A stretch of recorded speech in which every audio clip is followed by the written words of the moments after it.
और भाई और बहनों, कांग्रेस पार्टी का कैरेक्टर देखिए। प्राण प्रतिष्ठा के कार्यक्रम में खड़गे जी, सोनिया जी, राहुल बाबा, ये सबको आमंत्रण भेजे, मगर वो उनकी वोट बैंक है ना, वोट बैंक कौन सी जानते हो ना भाई?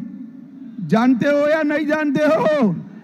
इस और जानते हो या नहीं जानते हो?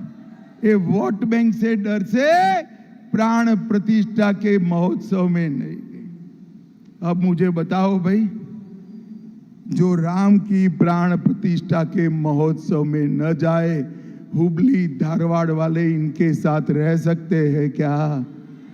रह सकते हैं क्या?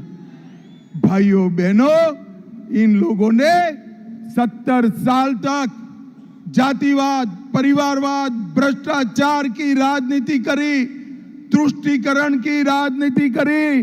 मोदी जी ने एक 10 साल के अंदर ही इनकी सब राजनीति को समाप्त कर विकास की राजनीति का रास्ता देश के अंदर प्रशस्त किया है।